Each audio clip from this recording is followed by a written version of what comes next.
কেমন আছো সবাই? আশা করছি ভালো আছো। আর আমি চলে এসেছি এখন মেদিনীপুরে। তো এই যে অন্নপ্রাশন বাড়ি, মৌমিতার ভাইয়ের খুব মেয়ে আছে পুচকি, ওর অন্নপ্রাশন মিহি। তো সেখানে এসেছি আমরা। আর এখানে পুরো গ্রাম্য পরিবেশ, এত সুন্দর লাগছে। সব আম গাছ ভর্তি, কলা গাছ এই যে সামনেই রয়েছে। আরও প্রচুর গাছ আছে, প্রচুর রকমের গাছ আছে, বিভিন্ন রকমের।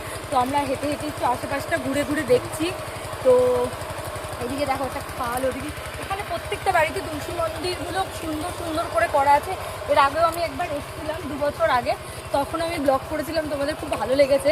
এখানে একটা সবজি বাগানও আছে, একটা বাড়িতে আর কি সবজি ক্ষেতের মতো করা আছে, খুব সুন্দর। তো এদিকটা দেখো, এখানে এটা কি হয়ে আছে, বাঁধাকপি।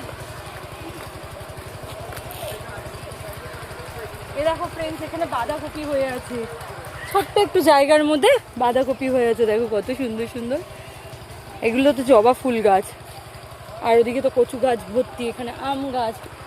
তো চলো এখনের মতো এই ছোট্ট মিনি ব্লগটা আমি এখানে এন্ড করছি। খুব শিগগিরই দেখা হবে নতুন একটা ব্লগ নিয়ে। ততক্ষণের জন্য টাটা, সবাই খুব ভালো থাকো, সুস্থ থাকো, হ্যাপি হ্যাপি থাকো। আর ইনসাইড হাট কলকাতা থেকে, মানে ওয়াইটির ইনসাইড হাট কলকাতা থেকে, ওয়াইটির মি ব্লগস থেকে, আমার এই দুটো চ্যানেল থেকে মেম্বারশিপ অন রয়েছে, প্লাস ইনস্টা থেকেও আমার মেম্বারশিপ অন রয়েছে। তোমরা তাড়াতাড়ি করে মেম্বারশিপগুলো নিয়ে নাও, যার যেখান থেকে পছন্দ সেখান থেকে নিতে পারো।